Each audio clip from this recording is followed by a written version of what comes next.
Well, welcome everyone to VADA Live. I'm Jeff Kelley, here today with Mimi Perka, our Director of Legislative and Legal Affairs, coming off a, 45-day General Assembly session, is that right? Yes. I was at the VADA office. I'm here now, as is she, on a different floor. You came in this morning and everyone was kind of welcoming you back. So what were the last, sounds like you've been down in the Capitol for the last few weeks, is that right? I have. I've been at the General Assembly most days over the past 45 days, and I really haven't stepped foot in the office much, so it's good to be back and see everyone. Good. Where do you work when you're down there? Are you like in the coffee shop area there? We usually do a lot of running around, and then we generally localize on the second floor outside of the House committee rooms because it's a nice area to see everyone and catch people when they're coming in and out of committees. Yeah. The beauty of mobile devices and being remote, so that's great. Yes. So as we wrapped up the General Assembly on Saturday, it was the final day of that session. Yes. VADA came out successful on our priority legislation. So remind those who may need a primer or a refresher what we set out to do and then what the result was. Yeah, absolutely. So we had a piece of legislation in both the House and the Senate. They were the same identical bills.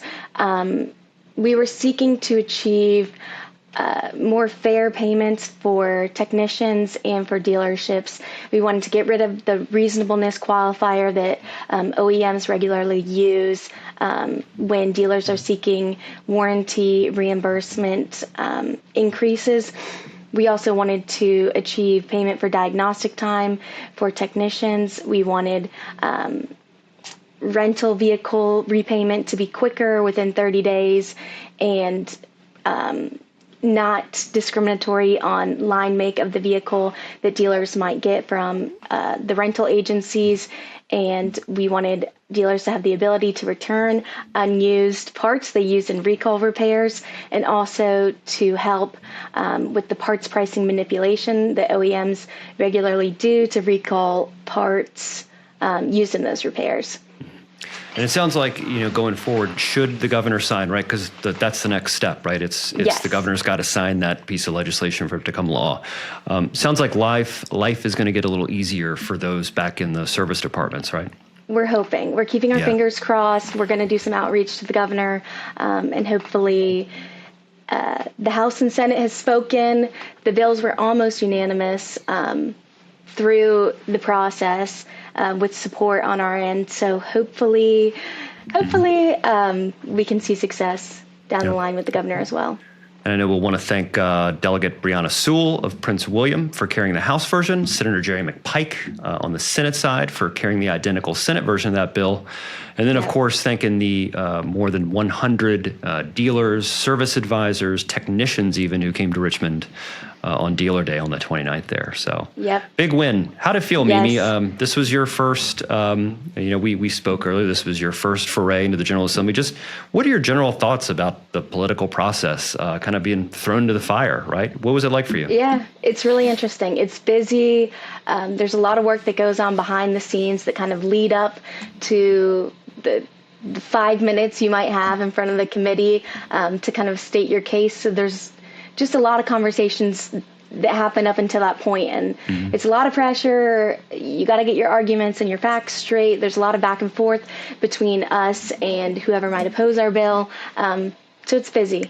It's really busy, but it's fun. And it was, I would say, after the Senate committee transportation hearing, we had Dan Bannister there as well to testify. And after that, it really, it was an awesome feeling just to see the legislators understand the issues that we were presenting to them and to side with us favorably. Yeah, that's great. There was some other legislation. I know we can talk about some of the pieces that track, but there's a few pieces that one defeated, one was tabled, and then the minimum wage bill. So talk about those other three bills that we discussed earlier. One on the car tax, this was defeated, right? Yes, so the car tax proposal was initially proposed by the governor in his budget amendment coming into session. And he wanted to kind of get rid of or reduce this car tax that Virginians have.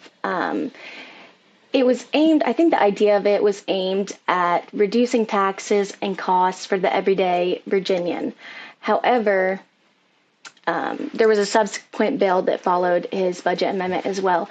And when the legislators started discussing the bill, I think the Democrats came out on the side that they felt like the car tax wasn't necessarily helping all of the working class of Virginia, because there are some people who obviously don't own a car or use public transportation. So they thought that it wasn't a great means to achieve the ends that the car tax was proposed for.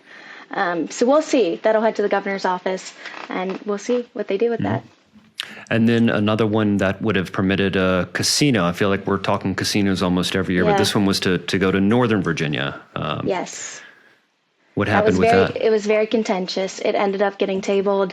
There was a lot of discussion on both sides of the aisle, and it wasn't necessarily a partisan issue. So it was difficult to see kind of where loyalty or allegiances were lying with the legislators. But ultimately, it just ended up sounding like the residents of Fairfax or Northern Virginia weren't looking forward to having the casino. Yeah, yeah.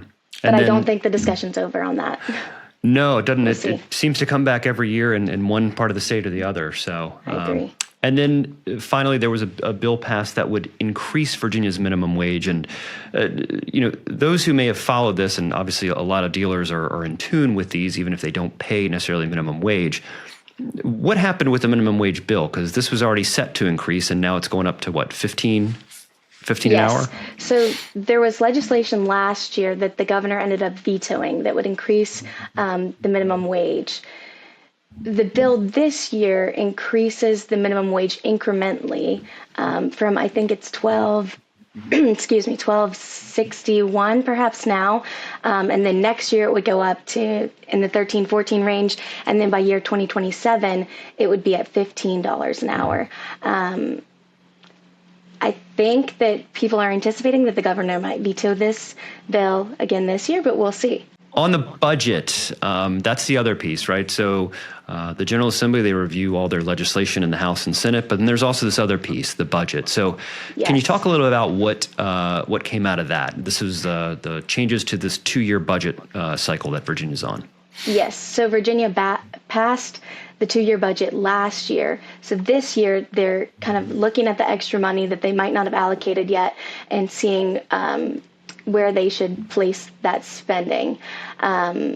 It's very contentious. There's a lot that goes on. There's a lot of back and forth between the houses, different legislators, different parties, the governor. They all kind of have a say in the end result of the budget. One piece that's really going to be impacting our dealers is that in the final budget that was passed by the House and Senate, they include some funding for the Electric Vehicle Infrastructure Fund, which will fund electric vehicle charging stations in certain localities, I think aimed at more rural localities. So I think this is good, because if we end up with an EV mandate again in Virginia, consistent with the CARB rule in California, in a change of our leaders in Virginia, if that is to occur, then this will push us a little bit further to having the infrastructure that we might need to support EV sales in Virginia. Got it. And that is so, and for dealers who may be unaware, CARB, the governor, attorney general announced that CARB was going away at the first of the year. And like anything, nothing's ever final. So what are we looking at in terms of CARB? What should dealers know about this potentially coming back, right? Not a guarantee, but is it gone now? What's the status of CARB? So the attorney general interpreted our adoption of CARB to not really adopt CARB 2, which is where most states are seeing that they are mandated to follow CARB 2 and not CARB 1. It's pretty confusing. And it's pretty technical, but he interpreted our adoption of that to not apply to CARB 2, only to CARB 1. So right now, Virginia dealers do not need to anticipate following the CARB requirements this year, but that's not to say that something like CARB or CARB in a different fashion might be coming to Virginia. So I think that dealers should be anticipating that the EV discussion is not going away. Yeah, like anything. I mean, and who knows? Things are changing by the day, right? So, Yes. I know the governor has until March 24th, so a little over a month to consider, a month from today to consider all that legislation that has gone through the General Assembly. He can sign, amend, veto, and I'm sure you all will be standing there monitoring to make sure that we get that signature on the warranty and recall bill, right? Yes, we're hopeful. There were a few other pieces of legislation, and we can kind of tick through these. One of them regarding buyer's orders, kind of adapting the buyer's order to be more friendly to a lease transaction, right? Yes. So that was a bill that we worked on with Delegate Paul Milday and our forms team, and we wanted, to have a separate document to allow language for lease transactions instead of every transaction, whether it be lease or purchase, be through the use of the buyer's order forms. So that it all worked out. It was a very technical bill. There was a little bit of confusion in the first place about why we were doing this and what it was really changing. And we had to assure legislators that we weren't trying to do anything tricky. We just want to be able to offer another form if dealers choose to. It's a permissive rule, so dealers don't need to expect to, change up their business. Not really one of those bills that took a lot of discussion, right? It's just more like, yes, okay, great. Yes. Great. There was one on the Virginia Consumer Protection Act, and I always find these bills interesting because, at face value, a consumer might look at this and say, like, oh, we need this, right? But tell us a little about this bill. This came up last year. Auto dealers got an exemption out of it. What would this have done, and why did VADA push for that exemption? So the bill would amend the Virginia Consumer Protection Act to make it mandatory for a seller of consumer goods to include all fees in the price advertised. This bill, it was really geared towards the high fees you see in, short-term rentals or event tickets pricing or food ordering online. I think those were some of kind of the switch and bait hidden fees. Yes, that the bill was really looking to attack. And once we sat down with legislators and talked to them about how the dealer business works, I think that they were inclined to exempt dealers from this bill.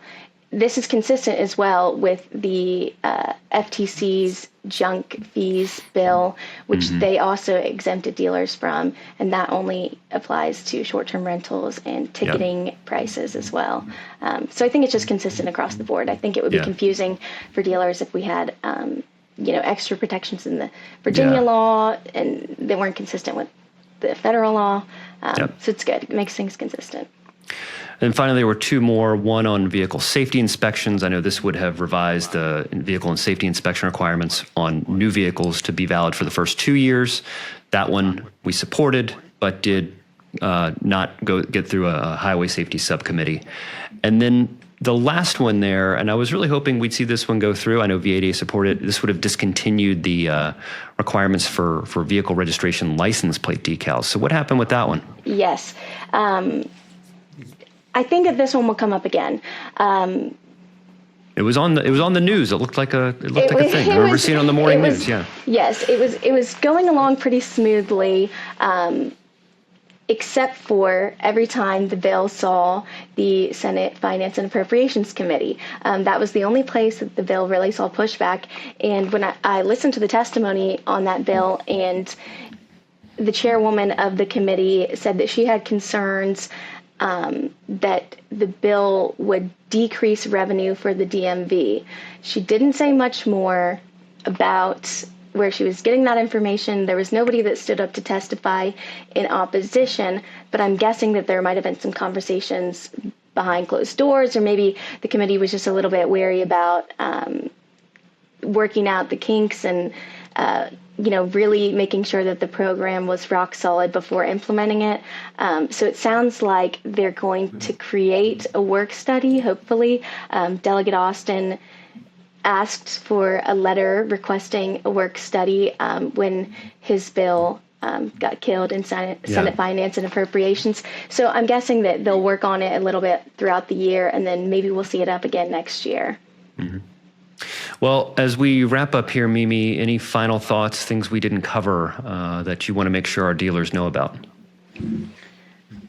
I think that about covers it. It's been fun. It's been an awesome first session. I really enjoyed meeting a bunch of dealers at the dealer day. I look forward to next year. Yeah, well, hopefully you'll get a few days of breathing room before yes. Don Hall starts putting you back to work. I'm sure I will. Yeah. Well, thanks everyone for joining us. You'll be hearing from VADA soon enough as we start to kind of launch our new PAC campaign, Dealers United. So stay tuned for more information on that. Thanks everyone for joining us. Thanks, Thank Mimi. you, Jeff.